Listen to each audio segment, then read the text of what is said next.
they may understand those subjects in their own mother tongue. And this process we started from 6th of January. And by this time, more than 350 sessions we have conducted, and soon the subjects in the science also we are going to impart in these regional languages. Because our objective is to reach the unreached. Our objective is to provide quality education to all those people who are the disadvantaged groups. And science is the mother of all sciences. Medical science, environmental science,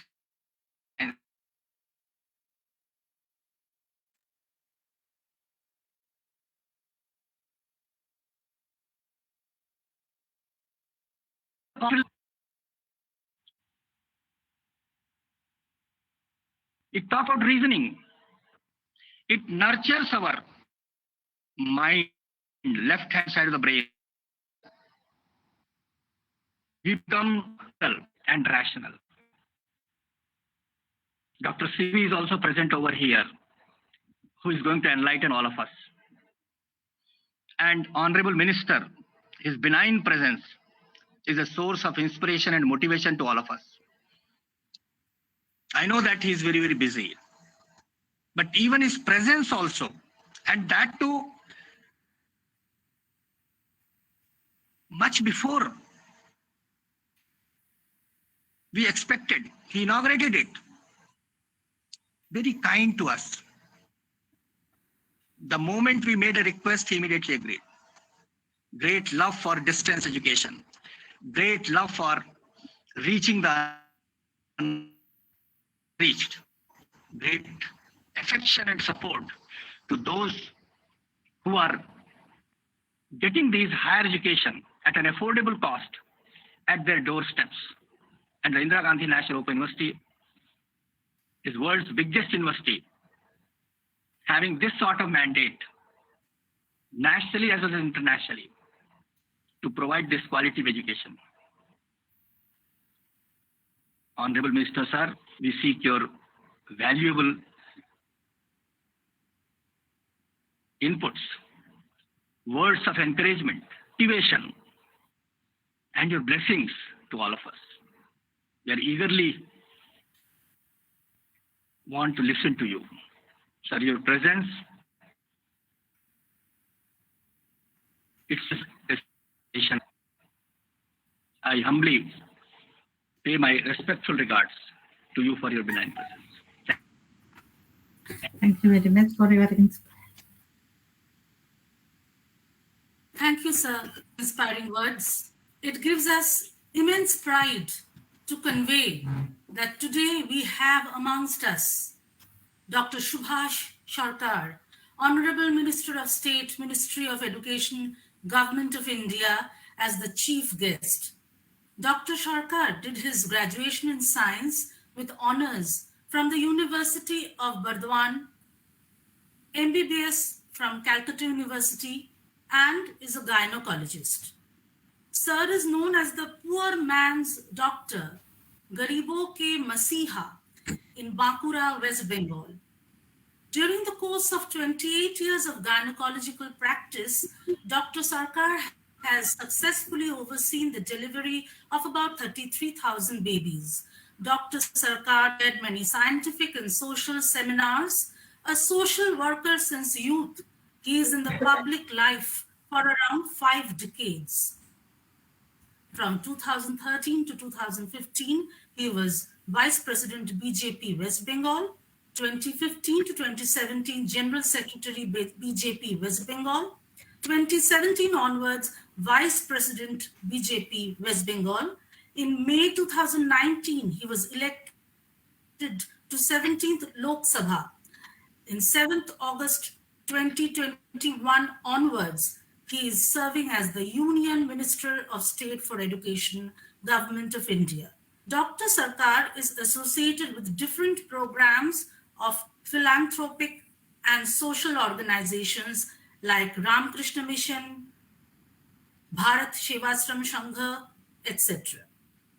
Lastly, personally, I can say that even if you meet him for a few minutes, you will be awestruck with his gentle personality, which I think may be described in words of Rabindranath Tagore as Nirabo hoye, Namra hoye, pon ko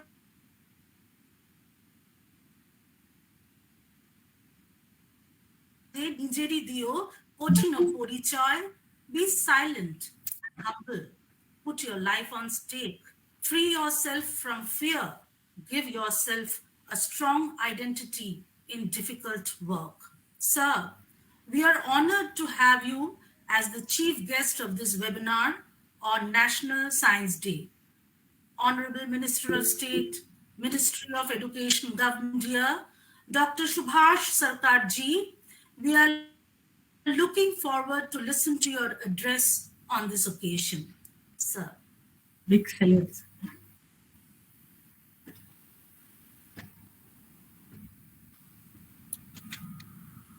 Namaskar. Warm greetings to all. Professor Nageshwar Raoji, Vice Chancellor, Indira Gandhi National Open University. Professor A.K. Singhvi ji, PhD, Chair Professor, Physical Research Laboratory, Ahmedabad.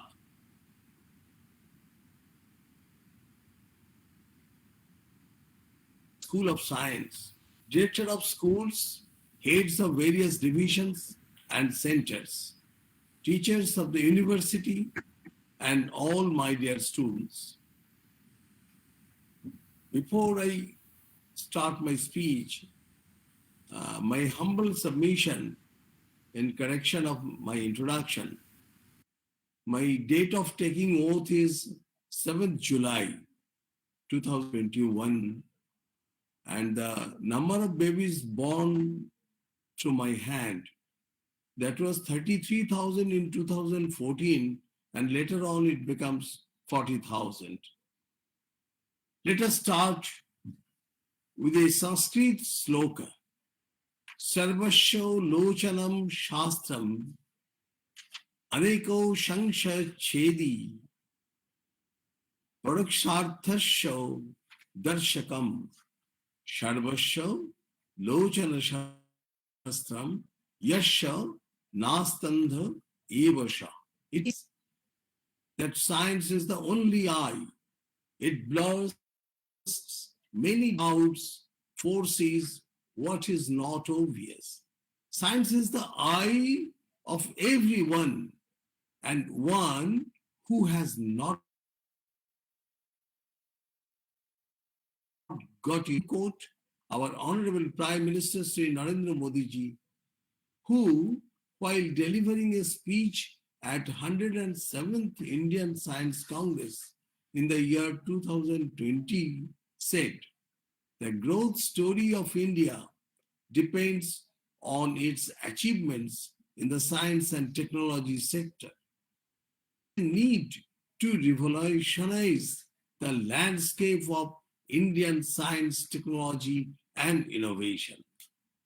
My motto for the young scientist bargaining in this country has been innovate, patent, produce, and prosper.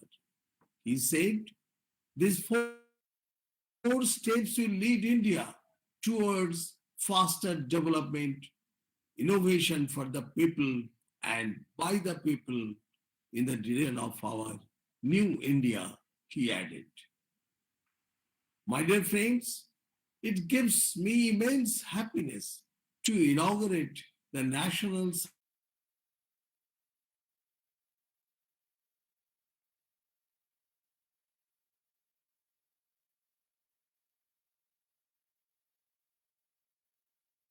Science IGNOU. National Science Day is celebrated in India on 28th February each year to mark the discovery of the Raman effect by Indian physicist C.V. Raman in 1928. on this day. In 1986, the National Council for Science and Technology Communication asked the Government of India to designate February 28 a National Science Day. Sir C.V. Raman, with his came immense odds to place the country and Indians firmly on the global firmament. He received the Nobel Prize in Physics in 1930 for his discovery of the Raman effect. The discovery of the Raman effect has an interesting story. In 1921, C.V. Raman was on a trip to Europe when he noticed the striking blue color of some iceberg and the Mediterranean Sea. He was inspired to want to understand the reason behind the phenomena. He conducted experiments with transparent blocks of ice and light from a mercury arc lamp. He recorded the spectrum from shining the light through ice and detected what would come to be known as the Raman lines caused by the Raman effect. Raman effect is a name given to the change in the wavelength of the light that happens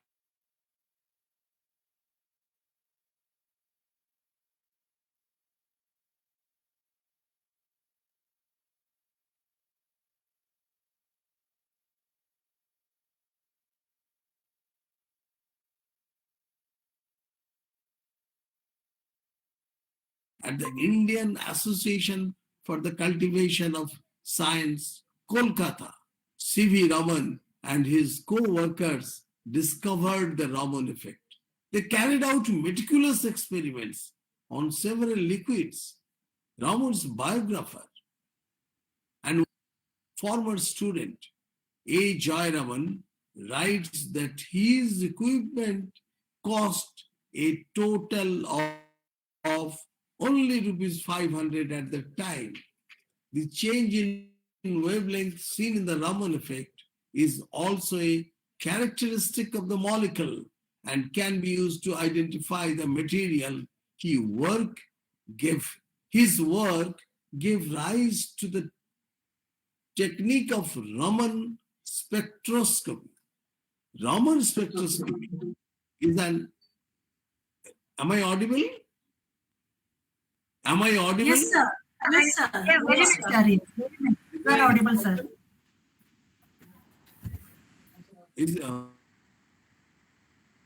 Okay. Yeah. Raman spectroscopy is an important characterization tool today.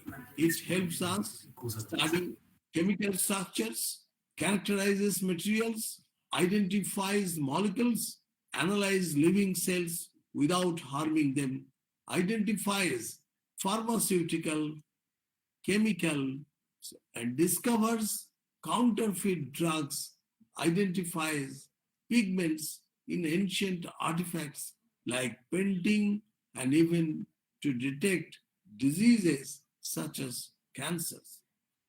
Sri C.V. Raman's life is a story of persistence, sacrifice, and devotion to science. An immensely gifted student, he graduated with a BA degree from Presidency College in Madras at the age of only 16. He stood fast in his class and received a gold medal in physics and English. He published his first scientific paper at the age of 18 while pursuing his MA degree.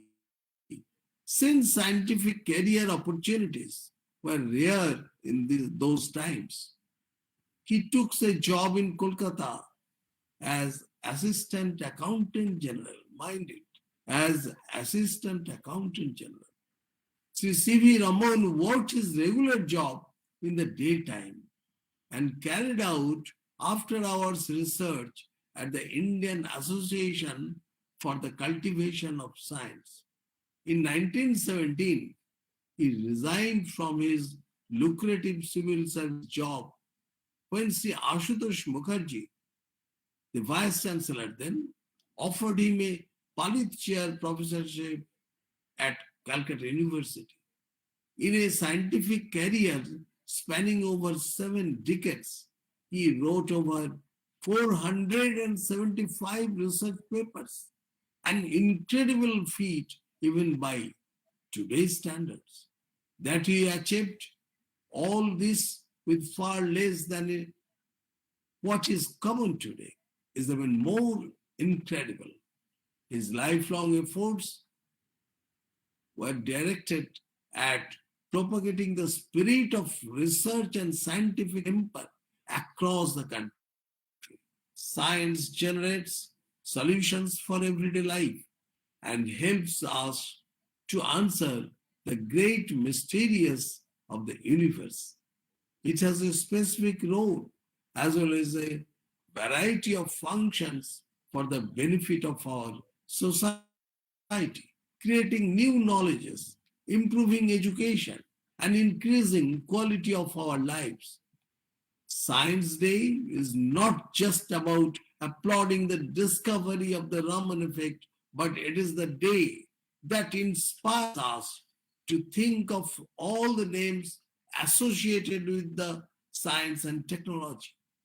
I would also like to mention some other well-known Indians who are linked with the fields of utmost finding and innovations.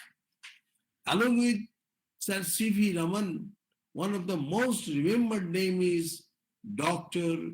Shanti Sharup Bhatnagar. He was the founder director and later the first director general of the Council on Scientific and Industrial Research, which is known as CSIR, who is credited with establishing in as many years. Dr. Bhatnagar played a significant role in the building of post-independent S&T, science and technology infrastructure, and the formulation of India's science and technology policies. He was the first chairman of the University Grant Commission. He played a role in the establishment of the National Research Development Corporation of India. His research contribution in the areas of magnetochemistry and physical chemistry of emulsion were widely recognized. If I talk further about the Indian scientist, I would mention the name of Sri Homi Jahangir Bhabha. Dear friends, he played an important role in the quantum theory. He was the first chairman of the Atomic Energy Commission of India. He is generally acknowledged as the father of Indian nuclear power. Moving forward, let's talk about Satyendranath Bose. Satyendranath Bose was an Indian physicist specializing in quantum mechanics. He is, of course, most remembered for his role played in the clash of particles, that is bosons, which were named after him by Paul Dirac to commemorate. Dear friends, I would mention Meghnad Shah. Meghnad Shah's best known work concerned the thermal ionization of elements, and it led him to formulate what's known as the Shah equation. Moving forward, let's talk about Jagadish Chandra Bose. He was a polymath, physicist, biologist, botanist, and the archaeologist. He pioneered the study of radio and microwave optics, made important contribution to the study of plants, and laid the foundation of experimental science in the Indian subcontinent. Also, I would like to talk about Vikram Sarabhai. He was considered the father of India's space program. He was instrumental in the setting up of the Indian Space Research Organization, which is known as ISRO. Dear friends, the former President of India, Dr. APJ Abdul Kalam, worked as an aerospace engineer with Defense Research and Development Organization, which is known as DRDO, and Indian Space Research Organization, that is ISRO. His work in the field of research is also outstanding. His prominent role in the country's 1998 nuclear weapons test solidified India as a nuclear power and established Dr. Kalam as a national hero. Although the test caused great concern in the international community. Dear friends, in 1998, Dr. Kalam put forward a countrywide plan called Technology Vision 2020, which he described as a roadmap for transforming India from a less developed to a developed society in 20 years. The plan called for, among other measures, increasing agricultural productivity, emphasizing technology as a vehicle for economic growth, and widening access to healthcare and education. Moving forward, let's talk about some Indian women who were associated with the science and technology world. Ashima Chatterjee was an Indian organic chemist noted for her work in the fields of organic chemistry and phytomedicine. Dear friends, I would like to talk about one of the first Indian female doctors who practiced with a degree in modern medicine, and her name is Kadambini Ganguly.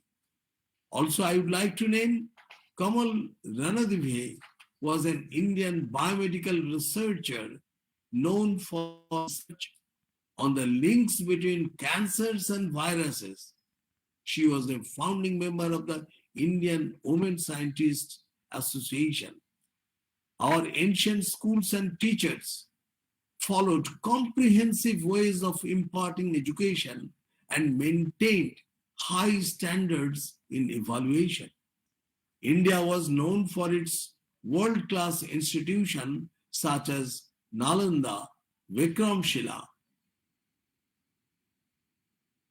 Takshashila, Vallavi, etc., where quality multidisciplinary teaching and research were common. These institutions produced great scholars such as Charaka, Shusruta, Aryabhatta, Barahamihira, Bhaskaracharya, Brahmagupta, Chanakya, Panini, Gargi, among numerous others who made seminal contribution to the growth of knowledge in diverse fields like mathematics, astronomy, medical science, yoga, fine arts, surgery, and also the civil engineering. Ancient India has contributed enormously to the world of science, mathematics, Ayurveda, literature, economics, engineering, astronomy, and the human values. It should come as no surprise that the first recorded use of the number 0 recently discovered to be made as early as the 3rd or 4th century happened in India. As well as giving us the concept of 0, Indian mathematician made seminal contribution to the study of trigonometry, algebra, arithmetic, and negative numbers, among other areas. Dear friends, there is a need to rebuild the education model where special attention should be given to Indian knowledge system, and this should be taught to our students. My dear friends, IGNOU plays an important role in nurturing scientific talent by providing quality science education in natural science and interdisciplinary and multidisciplinary areas.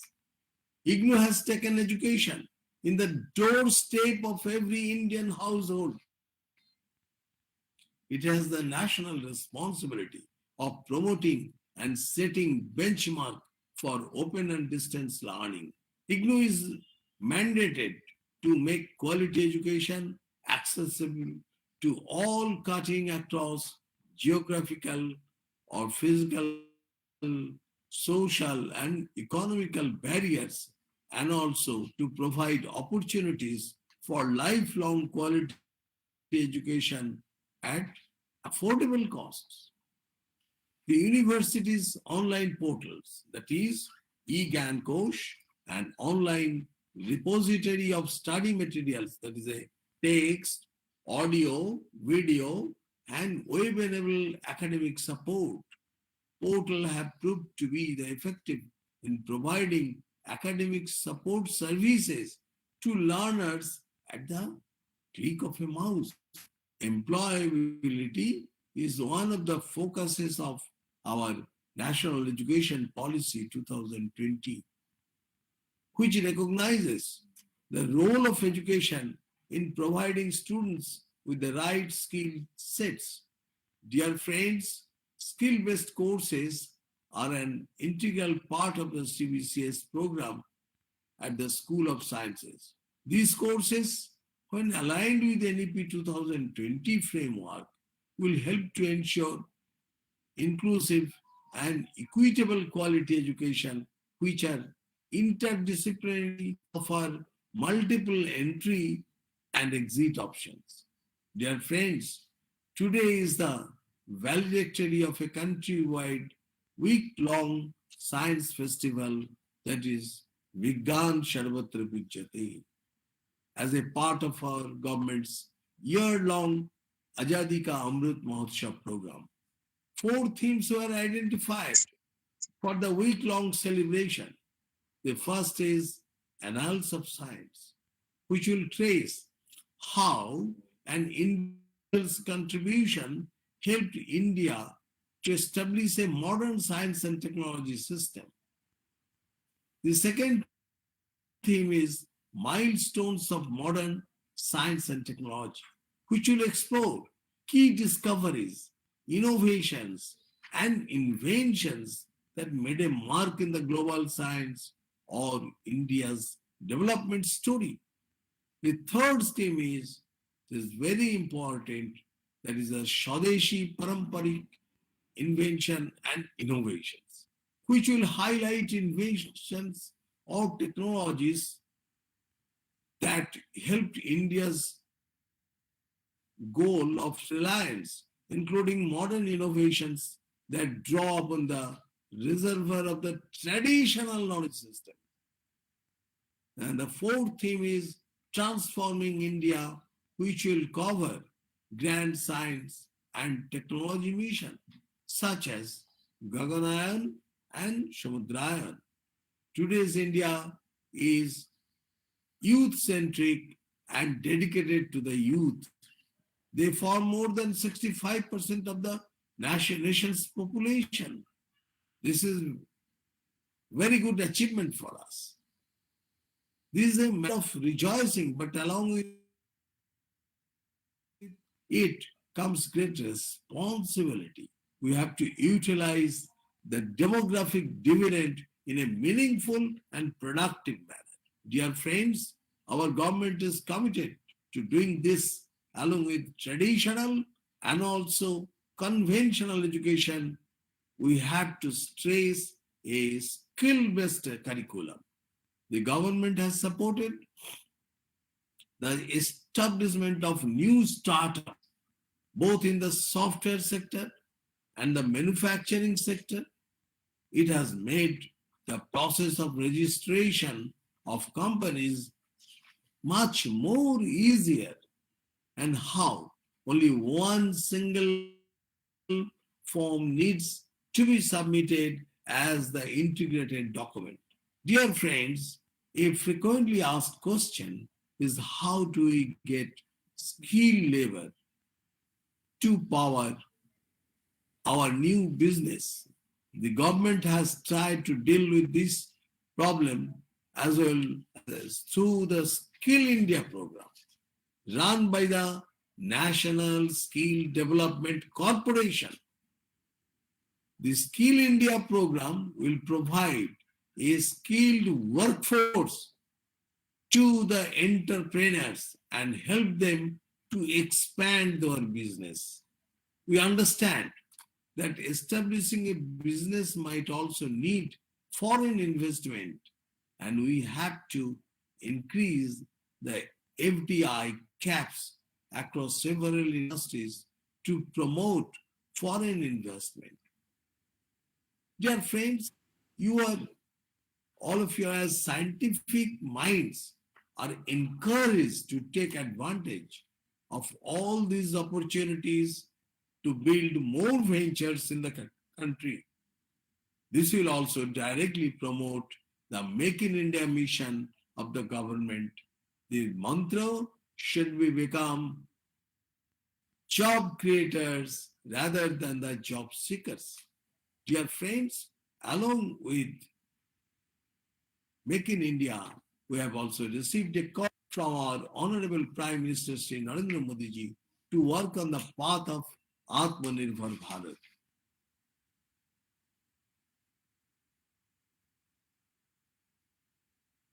The world power in the coming decades.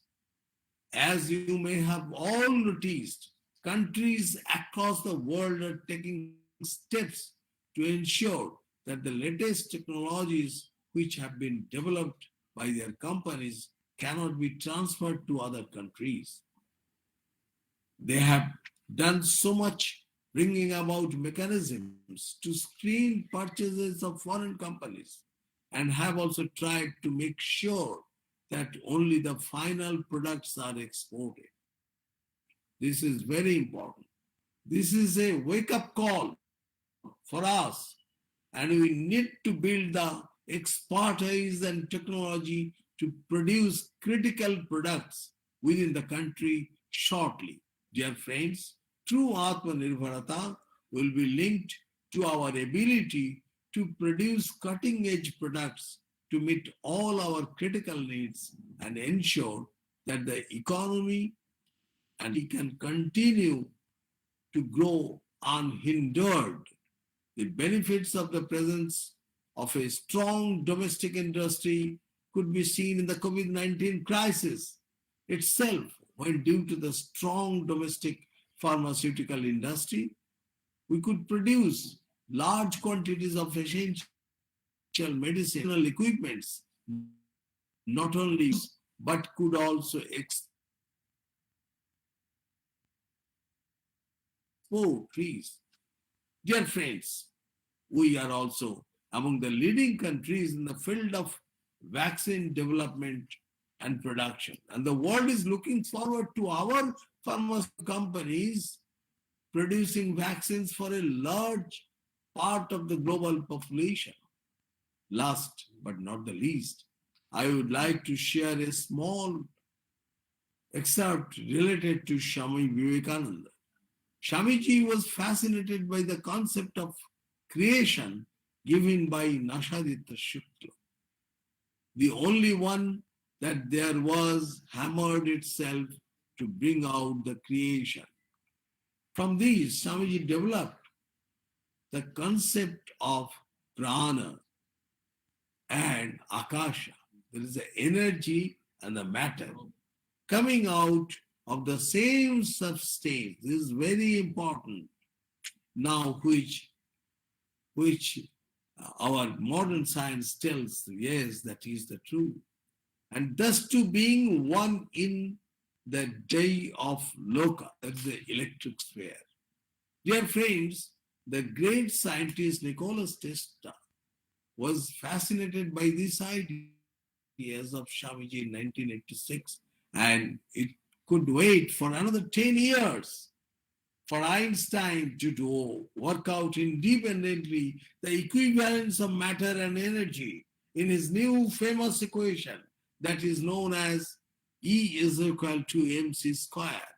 E is the energy, m is the mass, and c is the light velocity of the square of the velocity of light. We can imagine.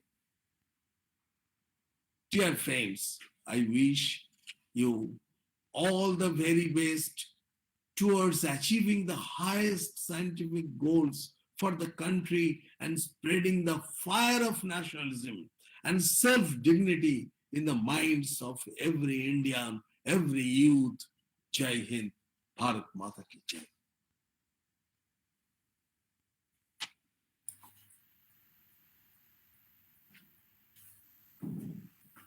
Thank you, sir, for this awe-inspiring address.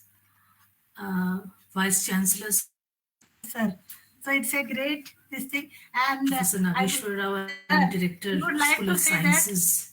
our this School of Sciences have a great role in Vigyan Sarvatra Pujate mission of science communication, popularization, and extension program. In that, I think School of Sciences have a great role in that, and we will take it up with all enthusiasm, sir. So now,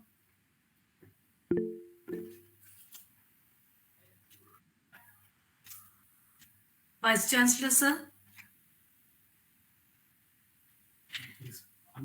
Okay. Thank you, sir. Honorable Minister, Dr. Subhash Sarkarji, thank you for your thought-provoking address. And you have been really enlightening us with not only the scientists of India, of the stature of Shanti Swarup Bhatnagar, the DG of CSIR, to Ashima Chatterjee, the woman scientist, organic chemistry and phytomedicine, to Kadambini Ganguly, the first woman medicine practitioner. And we have been knowing that the multidisciplinary studies have been carried out from Nalanda, Takshashila, with the teachers of like Charaka, Panini, Gargi. And as you rightly pointed out, sir, skill-based courses which we have developed in CBCS, when aligned with NEP 2020, we will have multiple entry and exits.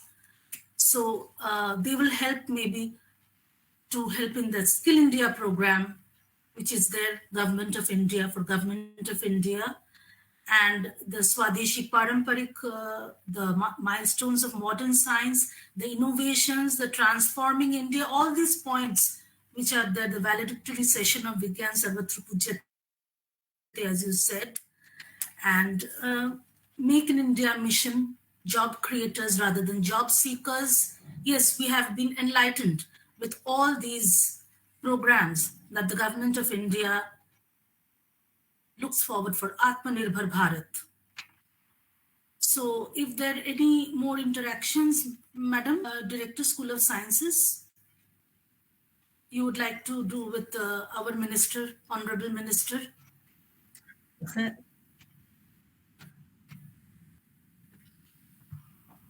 Before we move to the next program.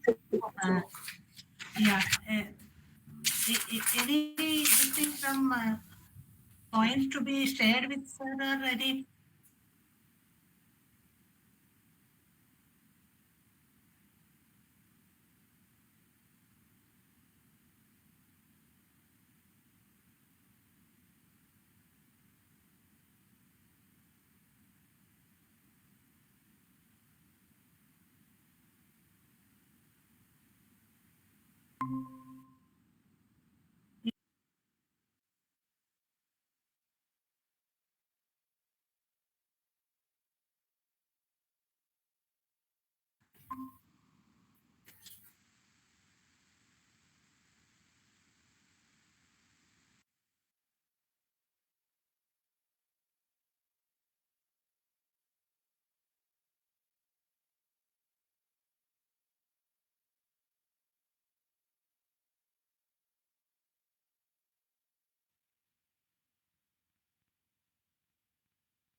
Sorry, there was no internet connection from my side.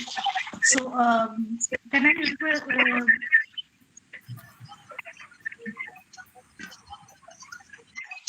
So, Director Madam, any more interactions with the Honorable Minister we have to do now? I think there is some internet connection problem.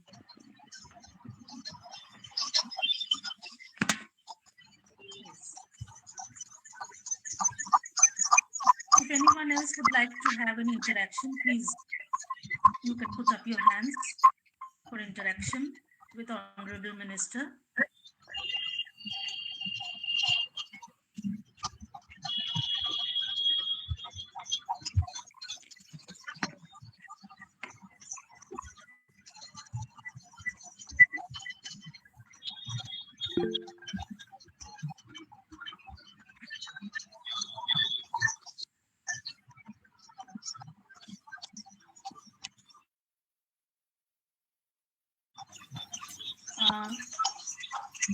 I think there is a loss of a network connection from the director's room.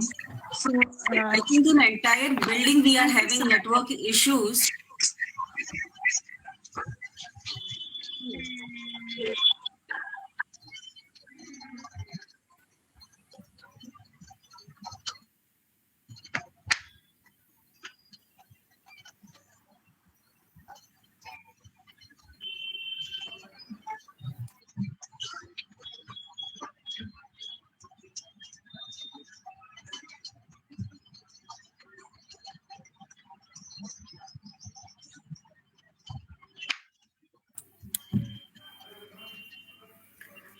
Professor Kamalika, we can begin with the Professor Singhvi's address because there is network issues and I think director won't be able to join. We are on our mobile network, so we are connected.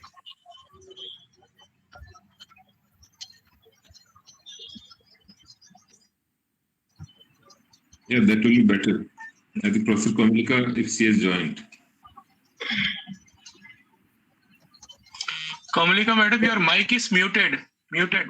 Unmute. yeah, I have joined with mobile. Yes, so thank you, sir, Honorable Minister of State for Education, Dr. Subhash Sarkarji, for your address. We are very sorry for the internet connection, which was just lost for all of us. And so Director of School of Sciences have left the meeting for that. So I've joined from mobile, and we are all overwhelmed and proud to have you amongst us. Thank you, sir. So after this, we have a talk by Professor A.K. Singhvi on musings on academia with scientific social responsibility for a sustainable future. Please post comments or questions in the chat box, which we will take up at the end of the talk. Dr. Singhvi did his PhD from IIT Kanpur in nuclear physics. He then joined Physical Research Laboratory PRL Ahmedabad and superannuated from there. He took up geosciences and established a laboratory for luminescent geochronology. Dr. Singhvi is currently a DSP SCRB Year of Science Chair Professor at PRL. He served as the Vice President of Indian National Science Academy, Vice President of International Quaternary Union, and as a member of editorial boards of 10 international journals. Professor Singhvi supervised 17 PhD students, published more than 220 papers in peer-reviewed journals. He has authored a book on ethics in science, education, and governance, which was the first formal document in India on the subject. He is the fellow of all the Indian Science Academies, the World Academy of Sciences, and the Geological Society of London. He has been a recipient of several prestigious fellowships like the Ford Foundation Fellowship and Humboldt Foundation Fellowship. Sir, we are happy to have you amongst us to deliver your talk on this National Science Day celebration. Madam, thank you so much. I will have to use slides from your end. I'm not able to upload my slides. So can you upload my slides, madam? Yeah, we'll do that. Yes, it can be done from the direct room. Deepika, can you do that?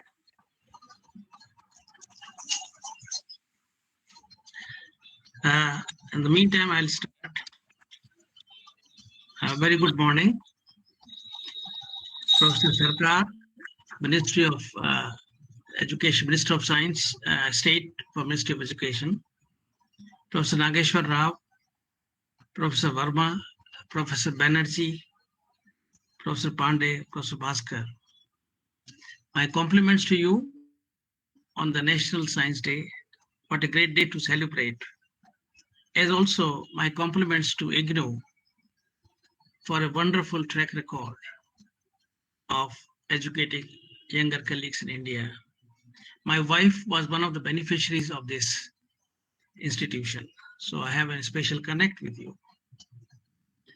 Dr. Sarkar had kindly recalled many of the stalwarts of the Indian science, and it was very good to recall them on this occasion. I'd like to add a few more names to make the list complete. And that would I like to include Professor G.N. Ramchandran, who almost should have gotten a Nobel Prize, Professor D.S. Kothari, who built the defense structure, Professor Ramanujan, you know him very well, and Satish Dhawan, who really took up from where Vikram Sarabhai left and created the space program that it is today. I must also thank Dr. Bhaskar for inviting me first, then persuading me to give a talk, then kindly choosing the topic of what I should be talking about it, and then finally approving the slides that I'm going to show you.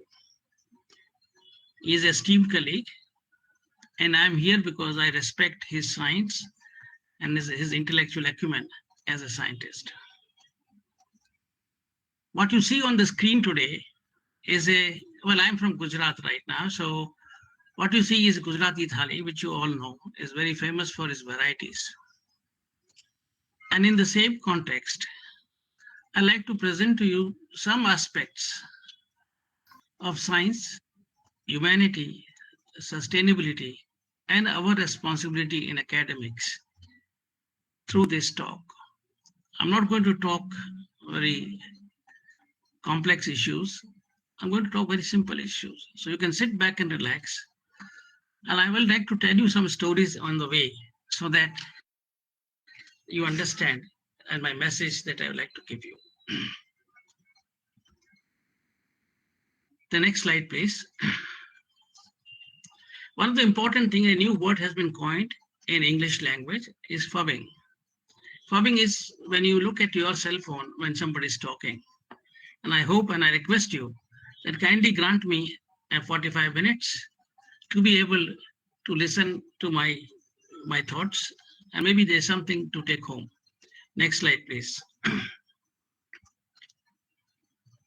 Well, there was a man called Charles Sherrington who won the Nobel Prize on his understanding of the neurology of brain.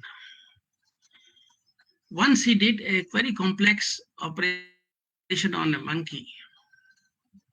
His brain was dissected and something was introduced. And Dr. Sherrington could not sleep in the night and he wanted to see how the monkey was doing. So at midnight, he went to the lab and with the idea that he will not at all disturb the monkey who might be sleeping or whatever, he wanted to observe the monkey through a keyhole.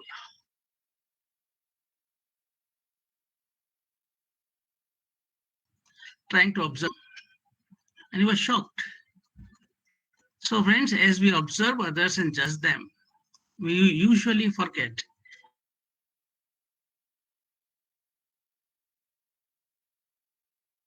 through our actions and deeds. And we do not know whose judgment is right. It's a very important lesson for us that whatever we need to do today in academics is being judged by the society, directly or indirectly, through our actions and deeds. And I'll come back to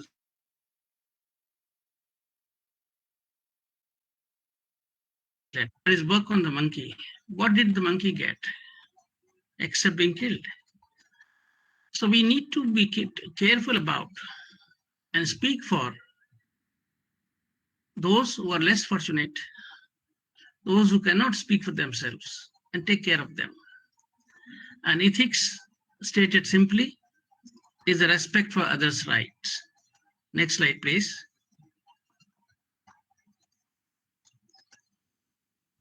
One of the questions I would request you to think about and ask, and we never ask ourselves some questions.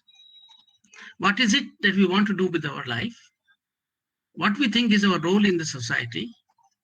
Is it only to earn money, produce children, and then eventually go, which animals also do the same?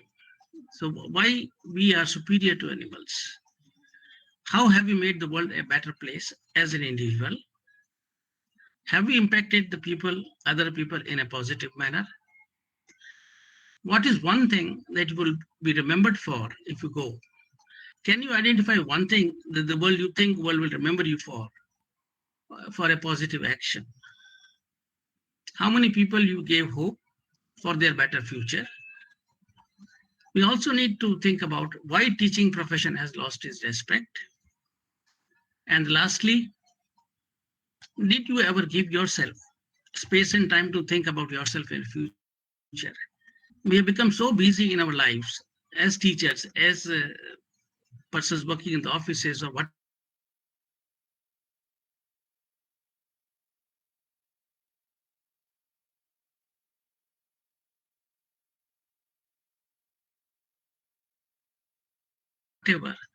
that we have no time for ourselves also as much as we need to find time for others. The next slide, please.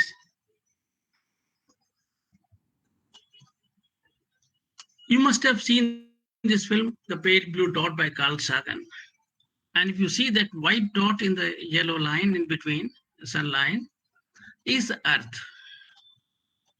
In the whole scheme of things, this is the tiny dot is Earth. And on this, you have your Mercedes to mansions to whatever you have. And that we must realize that in the whole scheme of the world, the whole scheme of the universe, we are a tiny dot. We should be happy that we are unique, being intelligent beings, but it should make us humble in realizing that still we are very micro dot in the universe. And it's our tininess which should make us humble in whatever we do. Next slide, please.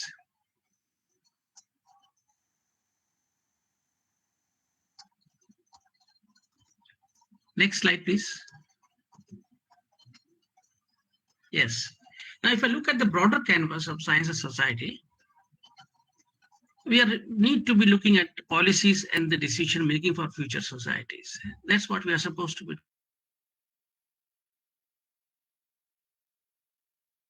They have a 5-year time frame of elections. So their vision, their actions would be limited only to 5-year time scale. The bureaucrats, on the other hand, only have 2-year time scales because by that time, they are all ready to be transferred to next department. It is only the teachers and academics who have the luxury and the privilege of having a long-term view of planning for the future society. And this is what I'm like to emphasize upon, that what is it? How is it we can impact the future societies? By creating people who will take us forward. Nowadays, and I'll come to it in a minute, we have technological challenges which are now accelerating. So how we handhold the entire society to go further? How do we support them? And I will elaborate on it in a minute. There are issues of scientific temper, scientific humanity, and social change we need to be worried about. And there are lots of inequities that are appearing. And again, I'll come to it, both in financial space, in knowledge space, and internet space. Now, if you look at, I've shown you 2 pictures. And I'm sure you'll recall the one with lower down, which is Albert Einstein and Rabindranath Tagore. On the top, you may or may not remember that these are Roosevelt and Churchill. People would forget politicians, but people will remember academicians because their impact is long-term. And Einstein is one example, Rabindranath Tagore is another example. So we need to introspect on what is our role as teachers. What is the value of our science? What's the value of our teaching? And can we move from a preoccupation from ourselves to our preoccupation with society? We are too obsessed with one promotion, one increment, one transfer, rather than looking at our larger role in the society as a transformer of society. Is a teacher should ask a question today, can we change the narrative from a mindless competition through marks or whatever to meaningful collaboration by inculcating ethics and empathy through education and personal example? I think it's important for us to be the vehicles for social change that we have not been able to do in the recent time. And that's why the teaching as a profession has lost its steam. Next slide, please. So here is my proper talk. And the question that I'm asking is, you must have seen the movie called Jamtara, where people used to hack the accounts. So how do we safeguard the future societies that this old man does not get hacked by the technological challenges, be it in economic space, be it in health space, that his kidney gets removed, to a young child for whose future is as secure as we have seen it. And I remind you of a quotation by Gilmetz, the past cannot see you, but future is listening to you. So what we do today is more important than what our ancestors did in past. I think it's important our future would be determined. The future of our children will be determined by what we do today. The next slide, please.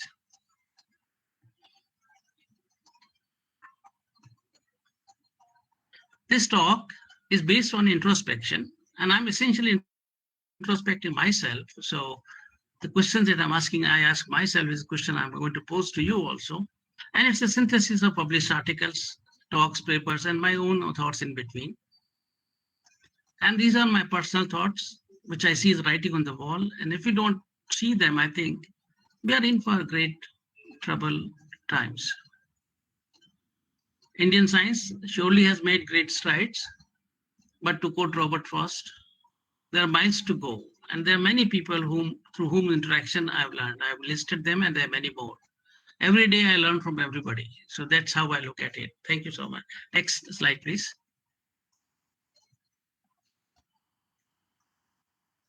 If you look at human evolution, it should be realized that only humans have the capabilities to build societies and thereby build social structures, build rules and morality.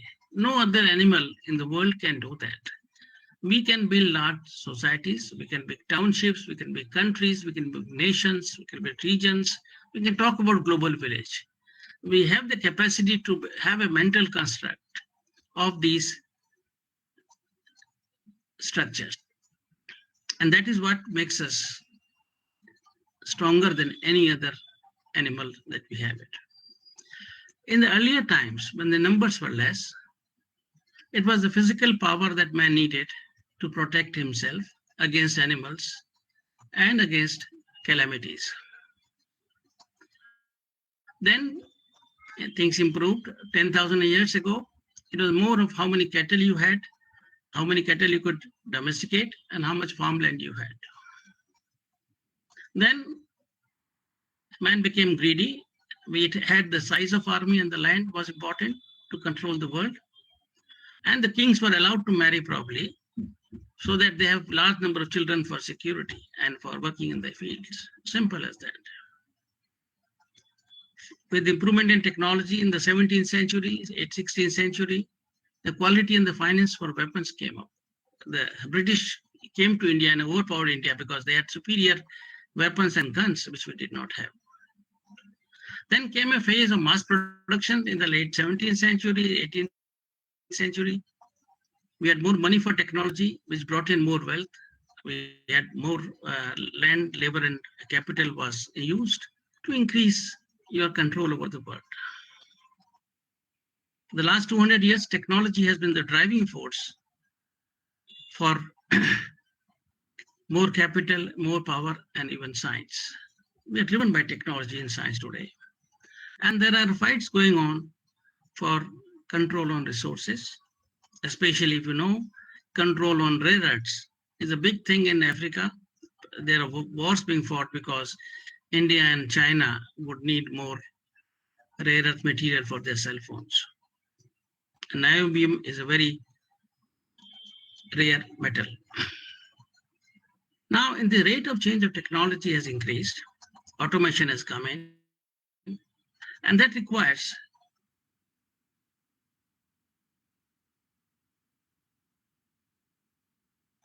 we cannot be living at the same pace as we have done in the past. But it's certain that knowledge will be power in the century to come. Next slide, please. Every country, every human being wants to go up to Maslow's triangle. Maslow's triangle identifies three important needs of a human being, of a society. One is a basic need, which is of safety, of food, water, hunger, animals, warmth, cold, heat, all is the first need. You need to have those security. Then you get psychological needs, which are met by families. You have your friendship, you have your sisters, your brothers, which gives you an emotional well-being. And then you come to a level when these two are met, only then man has the time and the inclination to be creative. And only then new things emerge, new innovations occur. So how do we make sure that everybody of our colleagues, everybody in India, everybody in the world goes up the Maslow's triangle to a level that he can be creative for his good, for the good of society? Next slide, please. There are three kinds of securities we need: freedom from want, food, hunger, freedom from fear, and freedom from dignity. We need to have dignity as well. So we need to have economic conditions, employment, income. We need to have a social political system which will ensure law and order, education, justice, freedom, health, culture, privacy, whatever you talk about. And you have environmental condition, air, water, soil, resource, climate, others. You should have a conducive environment to live. Now, these are the three things we need to meet, and the UN goals for sustainable development essentially deal with these securities of three kinds. Next slide, please. So the grand challenges that we have in terms of UN Sustainable Development Goal, where education and especially geosciences would play an important role. We need energy, we need environment, food, health, poverty, security, and water, and all of them needs geosciences. The issues are of climate change, globalism, what's the local traditions, controlling the population growth. We are already 7 billion. Yesterday, today, it may be 8 billion. We should have a sustainable lifestyle. And what is sustainable lifestyle is an important question. We need to say what is sustainable. What is sustainable in America may not be sustainable in India. So how do we make sure that people are at some level of Maslow's triangle? Cyber issues, the biological wars are on. And how do we safeguard our people who are in the village? How does he get safeguarded from his account being hacked and he being denuded of all his wealth? Poverty and inequality has increased, not decreased. Though we talk about global village, and I'll show you an example just now, we have to talk in terms of ethics. And I'll come to in a moment. Ethics is a very important issue to talk about. There are issues of extinction. This pandemic was one extinction. We lost 5 million people or 7 million people in one go. Automation and will change lifestyles and bring in new diseases. How do we handle them? Technological exploits. Internet of Things is good, but if your account is hacked, then it's bad. Pandemics we talked about. And overall, all these changes have altered the social fabric The global connect has changed. We are a global village, but we are personally disconnected to the level that a husband and wife share a joke through an internet rather than telling one-to-one. And in this world, fake news abounds 90% of the news we get. And we have to be guarding against it. And I have a reason to point this out to you. Next slide. In 1980s, Willy Brandt, the German chancellor after he retired, was asked to head a session, and he drew a line which is on the left side, a lower cartoon. He called it Brandt line. And this was drawn on the basis of GDP of the countries. And all those countries below the line, a dark blue, black line, were poorer countries. And all above were richer countries. And the idea was that, can we shift this line to south? Now, if you look at the Human Development Index of the year 2020, almost the same line exists. And more importantly, if you look at the COVID vaccine as of 18 January figure that I have, I could have taken a new one, but makes no difference. Again, you will write that the trend follows the Brandt line. So there is a world that has a problem of plenty, and there is a world which has a problem of survival. And how do we create an equitable society in making sure that our less fortunate brothers and sisters in the world in the South have basic amenities? And what do we do as a role as a teacher is the next question I'll try to address to. Next, please. Another issue that has happened is the issue of trust in science and science and technology interface. Till the 17th and the 18th and the 19th century, it was known that the science helped the society, but there was a golden rule that it will not harm the man of today, and the effect were largely local. We had the steam engine, we had the train, we had all these services. The effect was local. There were no large-scale effect of these technological changes. They were essentially to help a man, be a motor, be an engine, be a... Then excessive use of technology came in the 18th century, 19th century, that we had the power to impact the world in an unending manner. An unending manner is one of the simplest example I can give you is climate change, that we are now talking in geology of a epoch called Anthropocene, a geological event, where the effects by the humans are of the same order of magnitude as has happened in the geological past. And their impact is not instantaneous, but they will stay for 20, 30, 100 years, 200 years. So you are looking at impact of humans, impact of technology that has a far-reaching consequence on the societies which we do not even know of. It could be autonomous weapons, it could be cryogenic engineer, and whatever else is there. So we are now entering a stage where we are impacting future societies without their knowing it, without their participating in it.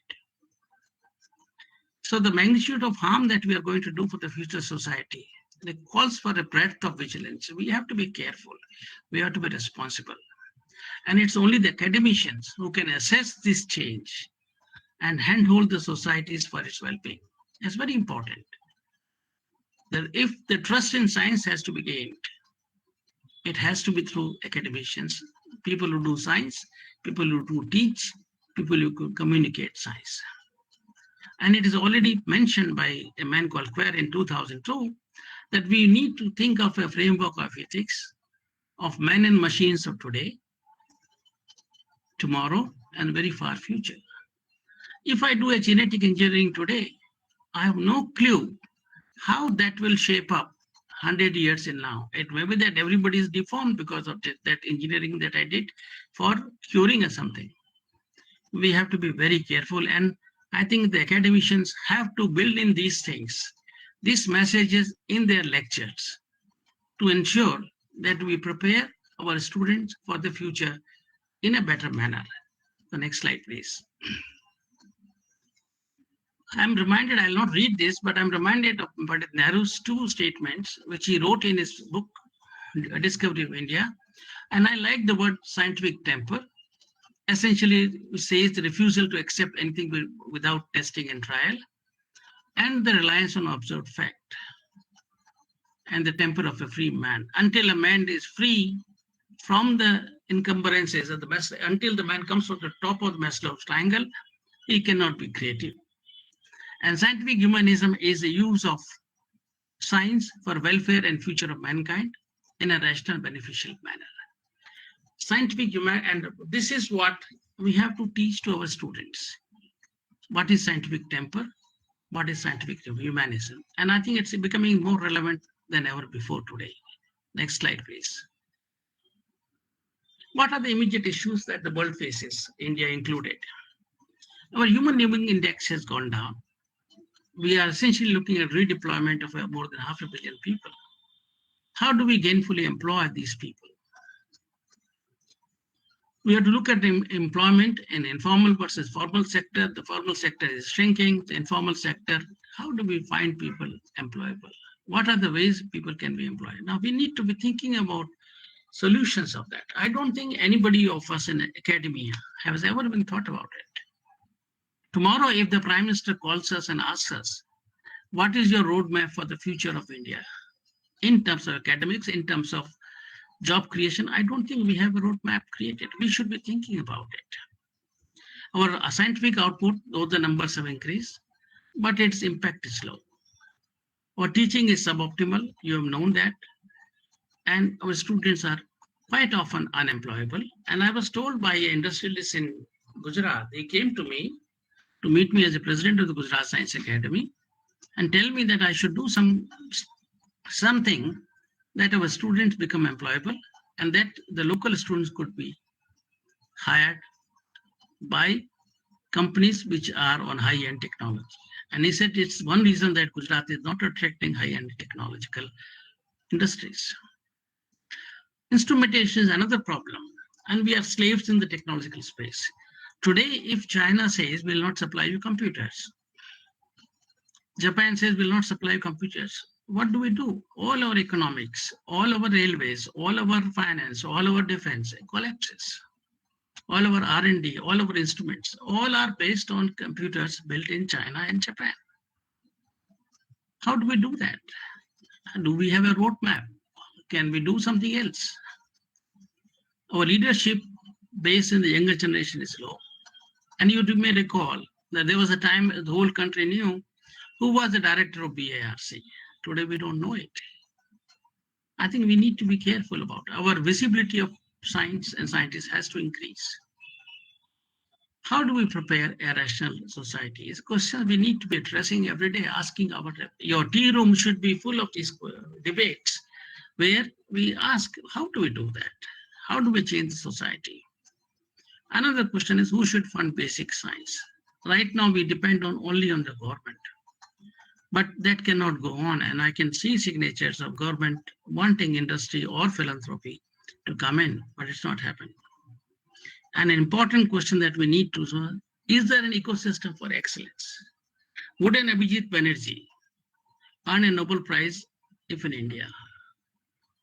Answer is no, because not only you need to have resources, but you need to have an ecosystem that challenges your talent every day to go to a higher level.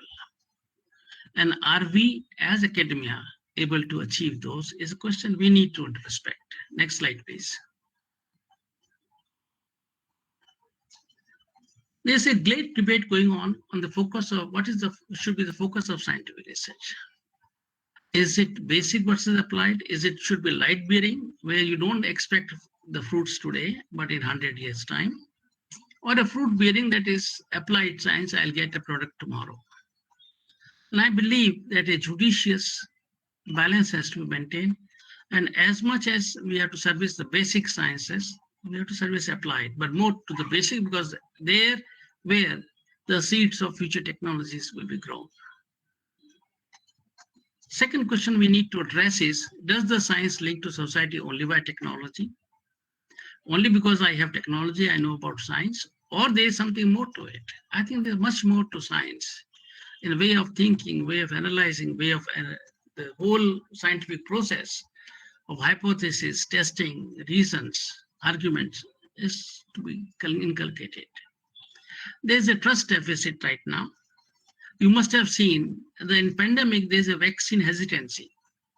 And that comes because people don't trust science. And it's not small amount, maybe 50%, 40% of people are not trusting science, not trusting vaccine. And the trust deficit has to be addressed to us by us talking in classes. And similarly in climate change and whatever issues. There's also an issue of credibility of scientists and academicians. Who should manage science? There's an argument, and there are big articles on those, that scientists cannot manage science because they are party to it.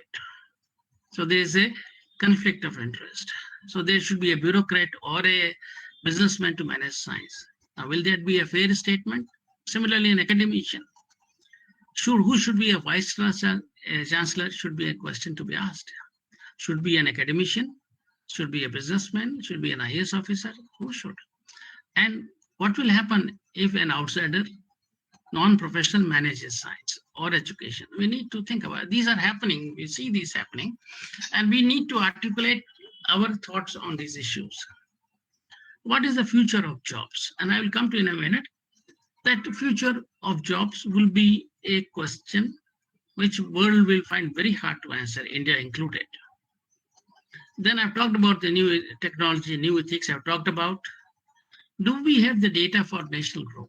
Do we know how many doctors per million, how many scientists per million, how many teachers per million we need? See, right now we have areas where there were colleges opened, and now there are no takers. Engineering colleges, for example, 50%. Why should that happen? How much of resources is wasted in this? But if you have a proper plan that ensures a constant regulated supply of people, and it's true of every single area in the country, then perhaps the country's future is well served. We have to have a plan. We have to have a robust plan of what kind of. And the next is, what is our social responsibility? Next slide, please.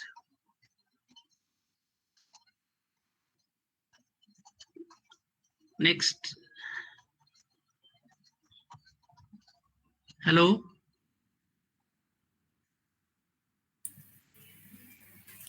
Can I get the next slide, please?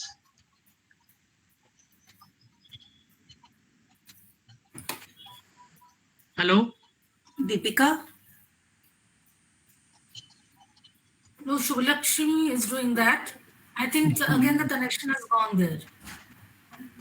Yeah. There is no connection. It's okay. It's, Now, if you look at how science has grown, and this, I will recommend you read this article by Vannevar Bush, The Science of Endless Frontier. After the World War, he was appointed as an advisor to the US government. And he said, science has to be a free play of free intellect.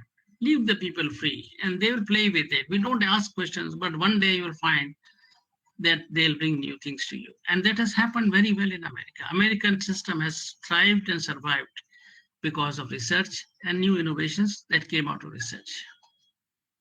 The whole obsession with more number of institutions, more papers, more PhDs, implying well-being is not correct.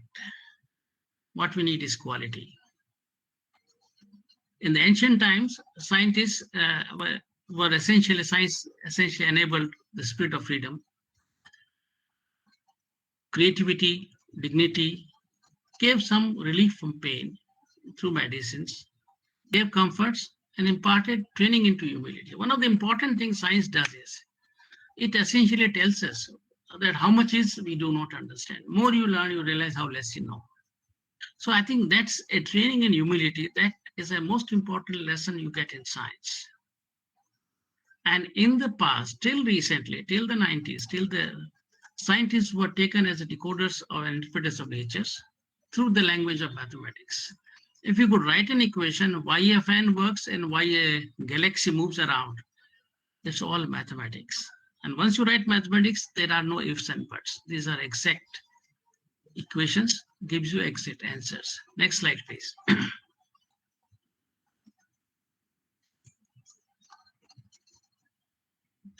Yeah, now the changing perception of science I like to bring to you.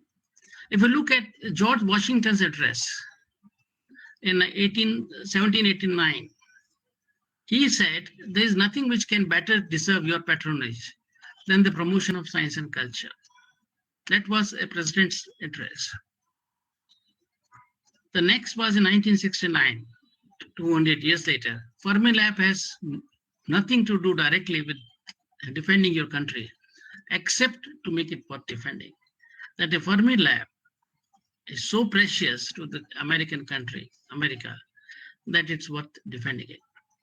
I think that's great. And now if you look at in 2013, again in America, the Congress is entitled to wonder whether the scientists are the geese that lay golden eggs or another group of pigs at the trough.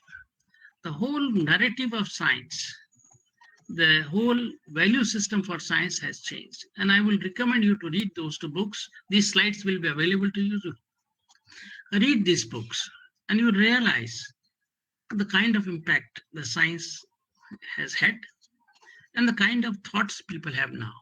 Right now, I need immediate gratification from science, which is not coming. The second thing important to realize about science is that science is never exact. It's always incremental understanding of a phenomenon. So whenever we talk with errors. And those errors are the ones which nobody likes. Everybody wants 100% precise, which is science allows us to say that there cannot be a 100% answer to anything in the world. And it's where the dichotomy occurs. Next, please. I'll skip this, but essentially I like to say that there are many corrections. I will request you to read them. And one of the things we say is that science is a beautiful lie that has corrupted the scientific enterprise. How far the scientists should be allowed to roam free from the demands of the society that fund these is something we need to think about it. Churchill, in way back in the 45, he said, society cannot be but grateful to science for these gifts, which increase the pleasures, reduce the planes of human existence. But scientific and material advance does not imply moral advancement. So he had caution about moral advancement. Then we have to be careful about these statements. These are important statements that we need to debate ourselves about. Next slide, please. I'll skip this, because I think I'm running short of time. So I'll skip this, but I'll request you to read this slide. And these three books are very important. The next slide, please. I'll come to the history of Indian science. I think just to give you, since it is Science Day, I thought I'll include this. And Dr. Kochar of Chandigarh, formerly an ISTATS, has done a very elegant analysis of the Indian science, and he identified three phases, 1895 to 1945, where you heard all the names of Bose, Kothari, Raman, Ramchandra, Saha. They're all potential Nobel laureates. They were low on resources, high on ideas, high competence, total confidence, no government funding. There was no government funding. As was mentioned by the minister, Raman worked with the instrument of 200, 300, 400 rupees. Everybody had a focus on teaching, and everybody took a job if he was allowed to teach. I know of D.S. Kothari accepting becoming the advisor to the government of India defense on two counts. Firstly, that he will be allowed to teach, and secondly, he will allowed to stay in the campus where he was having a house of a professor, not a big house in the central Delhi, but in the campus. The focus was on teaching, and each one of them, small as lecturers or a professor, had a vision of nation, science, and society. And I may remind you that is Meghna Shah's article in 1929 in an Allahabad newsletter laid the foundation of the two science academies, the National Academy of Sciences in India and the Indian National Science Academy that we have today.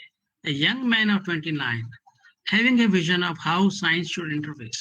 And I think all of you should aspire to be a Saha, a Kothari, in having a vision of science and its interface with the society. The next slide, please.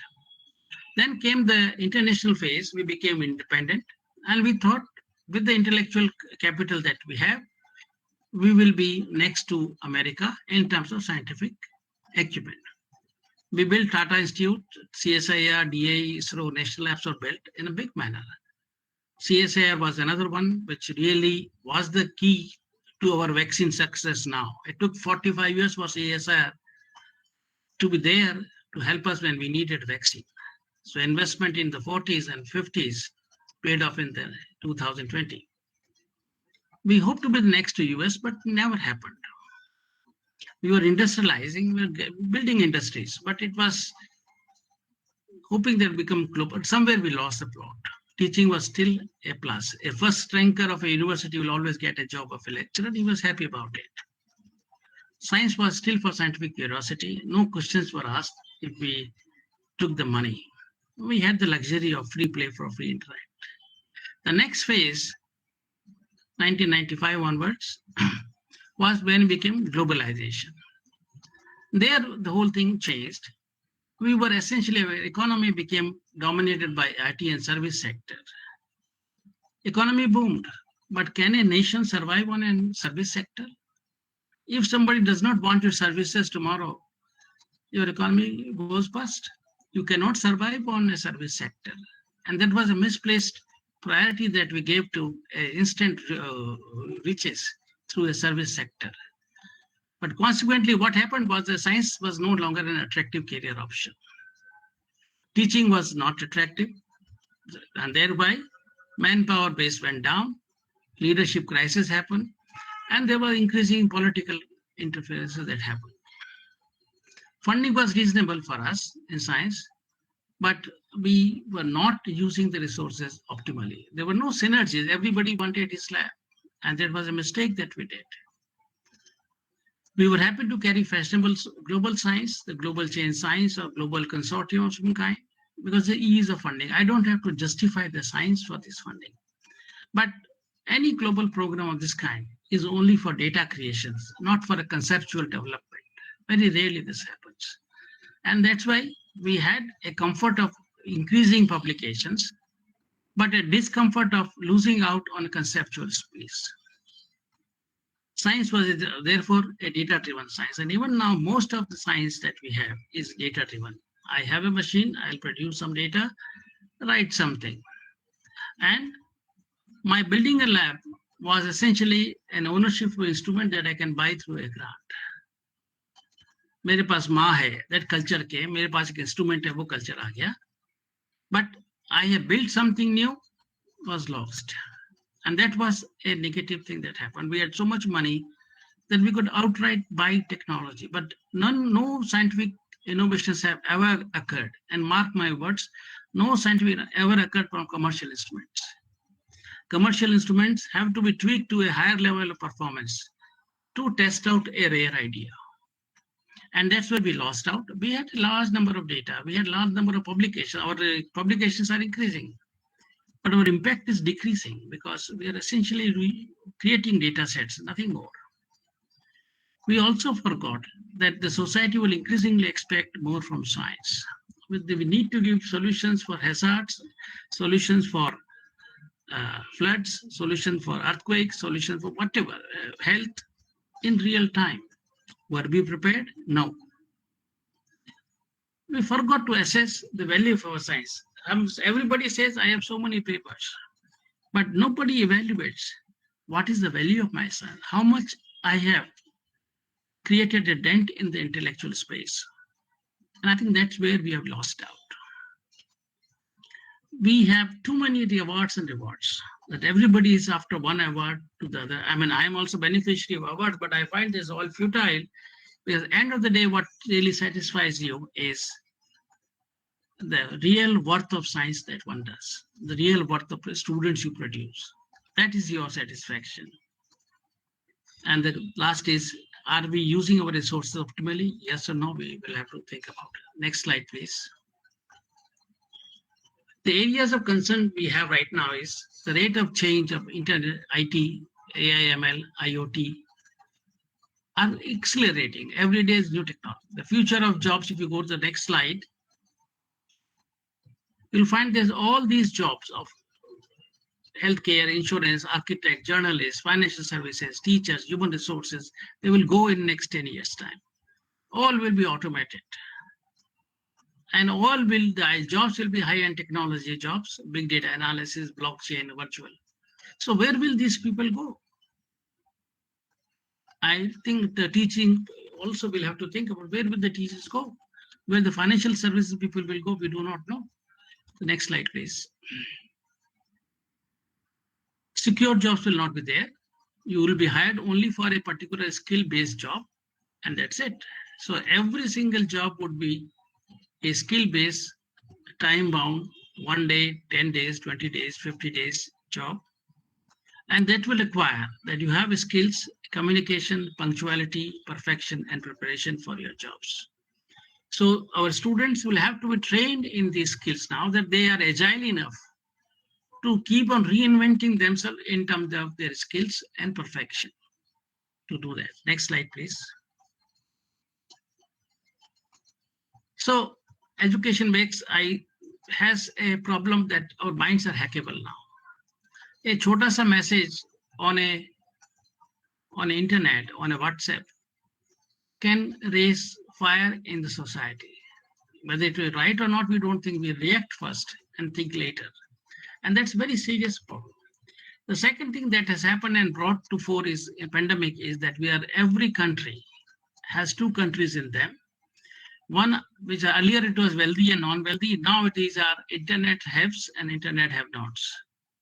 Those are economically rich, can get education and e-linking education, and others who are not. And 80% of India is uneducated today, and they have lost 2 years of education. Whatever we do, our web lectures are only reaching to 10 or 20% of the students. All the students in villages, and now you see of suicides being carried out by students because they don't have an internet connection or a web phone. We are connected and disconnected. The entropy of human mind is increasing. Our social fabric is also increasing. The local issues blow up as global concerns we have talked about. And you would have seen a small accident here can be an animal rights issue elsewhere in the world. And we have no answers. So you see these slides, I have shown you the good part of a classroom and a bad part of a classroom. Good part of and I think you need to know we are looking at two worlds existing simultaneously, and increasingly the gradient will change and there will be more of a violent society that will take place. Next slide, please. How much time can I take? Hello? Maybe, sir, 2-3 more minutes. Okay, then I will just go then. Okay, go on. I'm sorry, I cannot control the slides. Yeah, this is another part which has happened is that Daniel-Kruger effect. It is that we often see a message on the WhatsApp and we think we understand everything. But we are on the peak of Mount Stupid. We a bit know more and then we realize we don't know anything and go further. Now, most of our reactions are when we are on the peak of Mount Stupid. And this is courtesy WhatsApp University. And I think, as Einstein said, any fool can know something is happening, but the point is to understand. So next slide, please. The other thing which has happened is, if you look at knowledge and of an individual versus the knowledge of society. Earlier, they were saying, I knew everything in the village and I knew my decisions were based on the information, the needs in the village. Now, the world has become a global village and my knowledge is limited because I can only learn so much. So there is a large gap between the knowledge of a person and a knowledge in the society. And then you make a judgment about the society. So we are now making a judgment without having any clue of what is existing in the world. And that fake information abounds in that. And that's why knowledge and decision-making has become a very tricky situation. And we need to create system and minds who can assimilate, not understand, assimilate the gist of knowledge and use them judiciously. Do that. Now I'll skip one full section because I don't have time. But if you go down, I'll keep mentioning because I have only a few minutes left. Yeah, well, just go back. Go back one more. Yeah, this is an important slide and it shows that millions of people, number of people per million versus the GDP. And those countries which are tech leaders are on the right-hand side, where there are 5,000 to 6,000 people per million as scientists, and about 3 to 5% of the GDP being spent on technology and science education. India is at a healthy 250 people per million, and about 0.7% or 0.6% now of GDP. So we have a long way to go to be called as a developing country, because we are in state of tragedy of commons. Everybody wants to use science. Everybody wants to use the riches of science, but nobody wants to pay for it. And it's a tragedy of commons, famously called a tragedy of commons, that everybody wants to use it, but nobody wants. It's like a park, social park. Everybody wants to walk in the park, but nobody wants to maintain the park. Science is at the same level. And there are many other issues. I could talk an hour on this, but I'll go down. Go to next, please. Skip it. Next.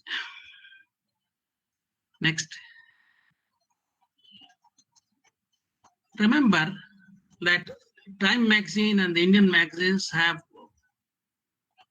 put 100 best names in the world as a powerful Indians or powerful world.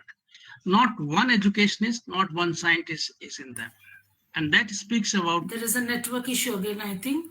Professor Singhvi, we can't hear you. I am all right. I can hear you, madam. No, it is audible. It is audible, sir. It's audible. Anyway, It's so audible. I think it's okay now? Yeah. Okay. So in this Time 100 or Yes, or now the we can hear. India's magazines, not 1% of Indian of science or technology is listed as a powerful person. And that is an elegant commentary on what is the status of science in India and globally. Now, we are underpaid, underrepresented. There is always a reservation of all kinds, but why not for academics? Why there are no seats for academics in the parliament so that our voice is equally heard? We are only let out and used when there is a crisis. When there was a subject of epidemics was there, nobody took it. But today, after COVID, everybody wants to look at epidemics people. We are only brought out in the open when they need it. I think that has to change, and we have to have a voice to change that. And we have to develop a mechanism that we inform policies from a short-term agenda to a long-term future. Next slide, please. Next slide, please. Am I gone? You are there. I'll also request you, madam, I'll take another 5 minutes. Don't mind it, because man ki baat kar raha hu, to karne dijiye mujhko. If you don't mind, madam, is okay? I think we should, sir. Yes, sir. Please. Okay. So now what happens is in Africa, there are areas where they have crocodiles, but they also put these crocodile kids when they're born into a pond of 1 meter by 1 meter or 1 feet by 1 feet, depending on the requirement, give them minimal food. So then they end up with a bonsai crocodile. And these are crocodile are put like in a fish pond for fun. The same crocodile that could have been 12 feet long is now 8 inches long. And we are doing exactly the same in producing bonsai teachers, bonsai scientists. We have put people under so many control. Everybody has to sign every single paper that a teacher is not trusted, a scientist is not trusted for any decision making. And 50% of the time goes by a teacher, whether it's in a CSIR lab or a IIT lab, anywhere, goes in approvals. I think we have to come out of that and start trusting our younger colleagues for the decision making, because if you don't trust their decision making, how can you trust their science? On one hand, you expect them to do great in terms of science. On the other hand, we want to control them. That is not, these are two incompatible extreme variables that cannot go together. I request you to introspect and remove as much as burdens on the kids so that they have all the time to do science without having to worry. As leaders, as directors, as vice chancellors, as group leaders, our role should be to facilitate science and the younger students, younger colleagues, rather than to control them. I think that mindset has to change if we want to talk in terms of India growing in science. In the US, every faculty member is free to do what he likes. They only ask him a question of 5 years hence, and that's what I did. I got in PRL where I work. We only had 10-year review. And if I failed in that 10-year review, I failed. That's it. And I don't get money for 5 years or 10 years. But I was free to go where I liked. I never had to seek any permissions. I could order anything on phone and it will come, and then the indent goes. And that's how we worked. So I think that culture of trust between each other, between superior and junior, has to be brought back. And I think I urge you all to think about it hard. The next slide, please. I think I'll conclude in 2 minutes. We can assume that all is well. We don't have to worry about too much, but I think there's an enormous amount of social responsibility will there. And I have a section on teaching, which I'll not go into it. Can you go further down now? But I leave the slide, so maybe you can see that. Go ahead, go ahead. I talk about social responsibility of a scientist, so you can go ahead.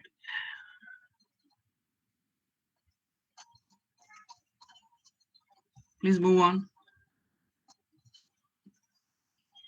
Move on. Keep moving. I think this, just go back, just one thing. It's important, this will probably be the last slide I like to show, and then I go to the end. Last slide, that you take a drop of water.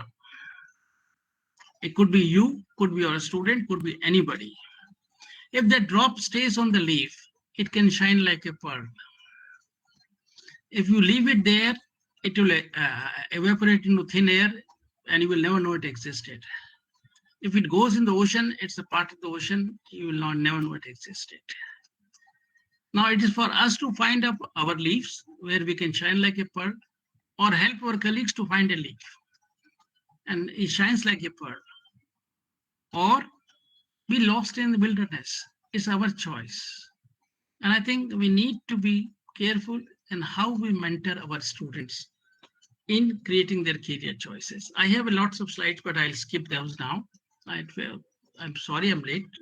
Can you go down? Go down.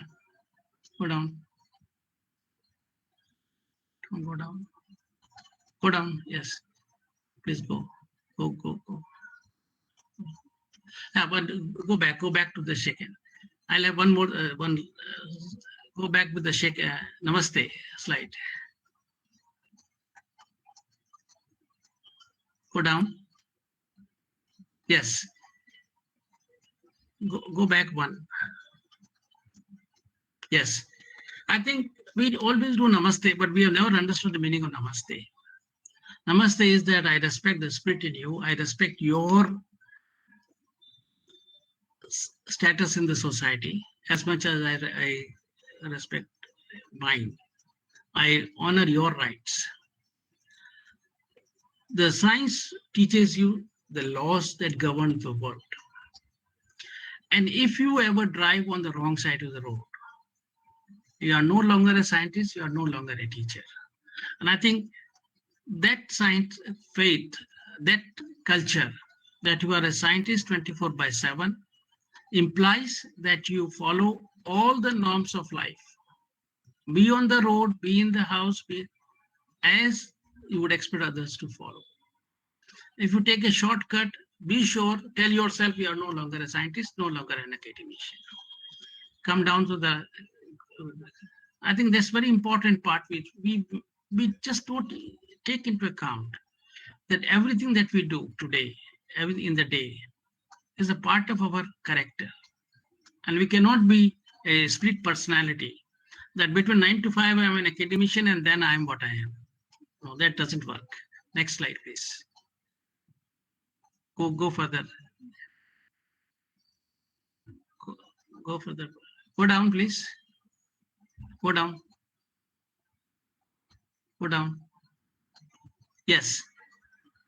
The world is just one back, please. One back. Can you go back? Yes. World is a very dicey place. And you cannot realize where the man is he on the highest point or the lowest point? You will never know where you are in the world. All what you can do is to do your things rightly, and the world will automatically then start following you and bring you to the highest pedestal. Otherwise, you could be thinking you are on the highest pedestal, but you may be at the lowest point, and vice versa. So the important thing that you need to guard against is your perspective about things, your attitude, your dedication, and direction. If they are right, you are okay in the world, otherwise you're not. The next slide, please. There are millions. When you go home, you must have seen them. You have born without hope, without living, no house, no food. And I think we need to spare a thought for them that if they are not well, we are not well as a country. And it is our social responsibility that we use our science 100%, 24/7, to make sure that some of them at least become better people. And if in IGNOU, if you have 5,000 or 50,000 students, if everybody commits 10 hours per year to train 10 people, you have talked in terms of thousands of people being trained without an effort. So IGNOU should have a room for social commitment to science, where every student, every teacher takes 10 minutes more, 10 people, trains 10 people out of his own experience, be it computer sciences, be it typing, be it whatever.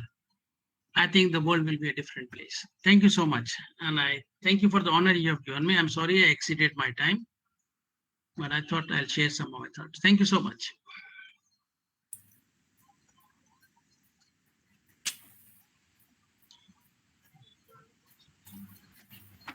That brings to the end of this talk by Professor Singhvi, Musings on Academia with Scientific Social Responsibility for a Sustainable Future. Now I put this floor, I keep this floor open for discussions. If any, you can raise your hands. Professor Jha. Sir, Professor Jha. Thank you, Professor Komalika. I first of all congratulate Professor Singhvi for such a lucid and nice presentation about broadly the role and responsibilities of teachers as well as the status of science in our country since 1885 and so.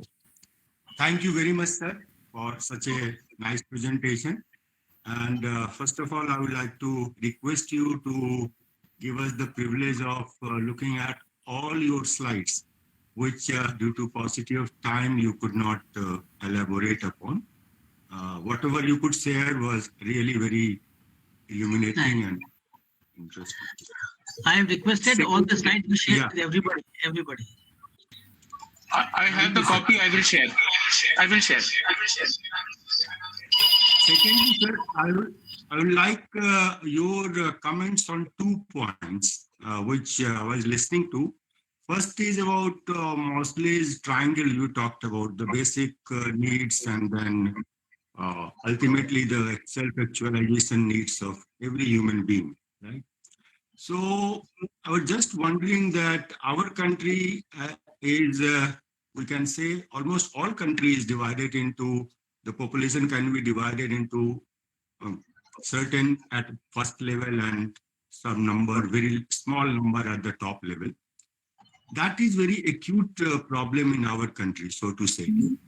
a large population is still struggling to meet the first two lower pyramids of that triangle.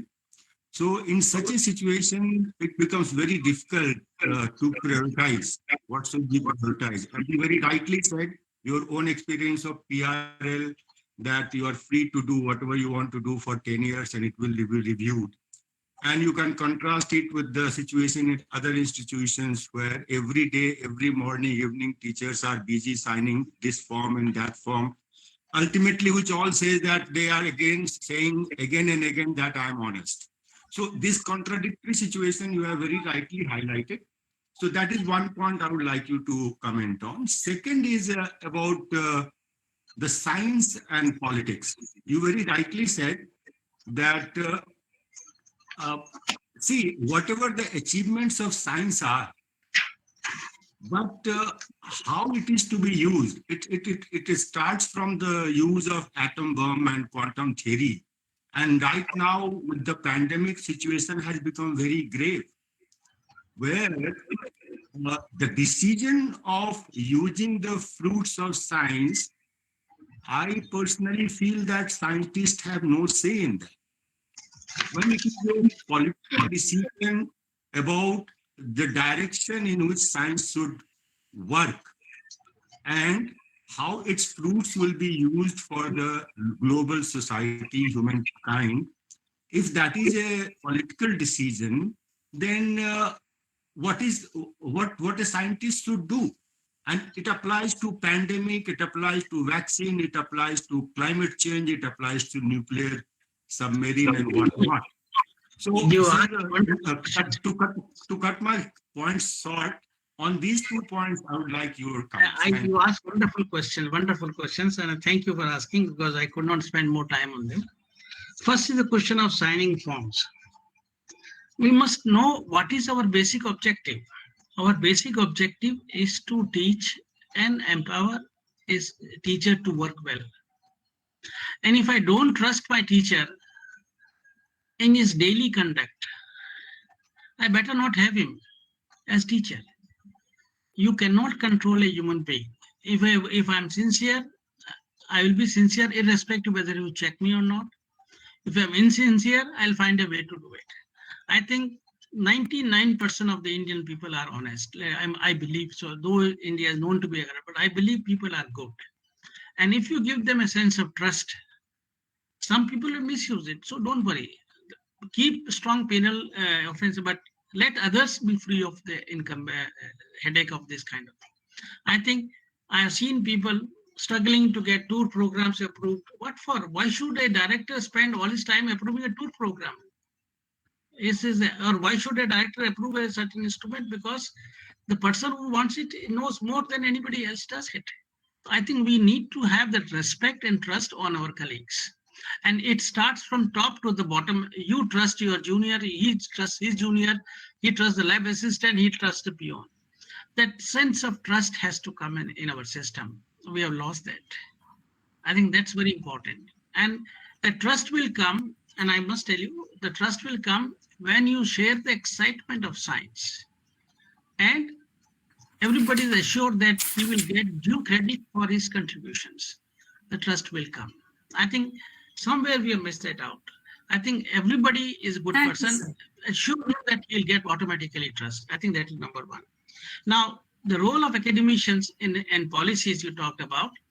Yes, the academicians, whenever they make a statement, should make a statement in conjunction with the possible errors that can accrue with this statement. And what could be the worst case scenario and the best case scenario of that error? If that is there, I'm sure the politicians will think 10 times before making a decision. The major problem comes is that we tend to kind of bend backwards in having our technology accepted and we ignore our own thing. So we have to be more responsible in telling, and in fact, I advocate, there's another talk I gave where I talk about the statement of relevance statement, that you say why your work is relevant and to what extent it is of relevance. What are the error margins would mean in terms of best case scenario and worst case scenario. Like the pandemic research are funded for a purpose, which was not a social purpose, not for the well-being. So I think we need to articulate against those activities. I don't think as an academia, we have ever had a stated position on anything of consequence. Is there a statement of climate change from Indian teachers? No. Is there a statement of on how the pandemic response should be from Indian teachers? No. We have to come together as a community to be able to make our case and state it. I am sure the world will listen to you. We have not done our homework as much as we should have done. And I think, if you recall, I mentioned once that if the Prime Minister calls it tomorrow, sir. Thank if you, the Prime sir. Okay, I'm sorry.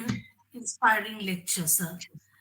And this brings us to the end of this National Science Day celebration 2022.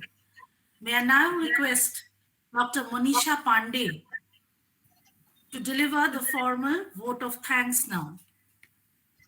Thank Dr. you, Manisha. Professor Kamalika. Thank you, Professor Kamalika, and good afternoon to Please everyone. put on your video. My video is on. On behalf of Seminar and Cultural Committee, School of Sciences, as well as on my personal behalf, first of all, I express my heartfelt gratitude to Almighty for making today's event successful despite network glitch. Today, we had the opportunity to hear brainstorming thoughts on integrated approach in science and technology for sustainable future from our esteemed chief guest, Dr. Subhash Sarkar, Honorable Minister of State, Ministry of Education, Government of India. Thank you so much, sir, for adorning the occasion, reminding us about our traditional knowledge system, and enlightening us with your wise words. We really feel privileged that despite your engaging schedule, you joined us for celebrating National Science Day at IGNOU. I also express my heartfelt thanks to Professor A.K. Singhvi, DSP Sub Chair Professor at PRL, for sharing his wisdom on ethics, automation, haves and have-nots, scientific social responsibility, Vaigyanik Samajik Daitwa, is the ethical obligation of knowledge workers in all the fields of science and technology to voluntarily contribute their knowledge and resources to the widest spectrum of stakeholders in society in a spirit of service and conscious reciprocity. You have very rightly and nicely mentioned these things to us, sir. Thank you for joining us. Now, I take the opportunity to express my sincere gratitude to our Honorable Vice Chancellor, Professor Nageshwar Rao, who is our pillar of strength and guiding force. Thank you so much, sir, for your constant support and encouragement. With deep sense of appreciation, I thank all the pro-vice chancellors at IGNOU, directors of schools, heads of various units and divisions. May I request Director Madam to please say a few words.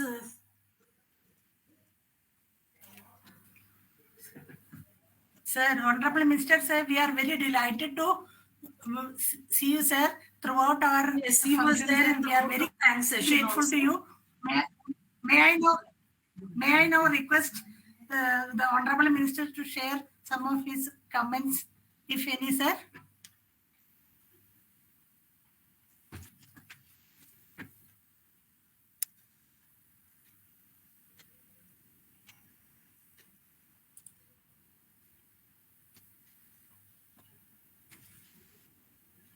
Yes, I think sir is busy in some meeting, so we can, but we are so happy to see him again in the 1 minute I can share. And, if anyone else has any comments, I have some. Yeah. Could you please ask our Honorable Minister has anything? Should we wait for him? No, I think he's again busy in some meeting. He was there in the vote of thanks. That's for We sure. would on behalf of IGNOU a great thanks to you, Yes, sir. it was such a moment that he stayed from the beginning till the end. We are so happy and privileged. And So Professor Singh now, also very informative and enthralling yes. and very relevant issues you have raised, sir. And we are very thankful to you, sir. And one issue, if you give me one moment, one issue of great concern is underrepresentation of women in science, sir. We would like to take it up also, sir. So that is more inclusive in science. So with that, I think I express my sincere gratitude to all my women who have attended this function and our Vice Chancellor, sir. And I think we have already expressed our thanks. Professor Kamalika, do you please? Yes. So this brings us to the end. Already Dr. Manisha Pandey has given the formal vote of thanks. And I'm so proud of our Seminar and Cultural Committee at School of Sciences, IGNOU, and under the leadership of our director, Professor Sujata Verma, we have done this Herculean task with ease. And each one of them, starting with Professor Deepika of Mathematics, Dr. Shubhalakshmi Lamba of Physics, Dr. Omkar from Geology, Dr. Rajesh from Statistics, and have I left anyone? Dr. Manisha Pandey, yes. Yeah. Dr. Manisha Pandey from Biochemistry, and our Professor Neera Kapoor, who has always guided us very much from behind the back from Life Sciences, and Dr.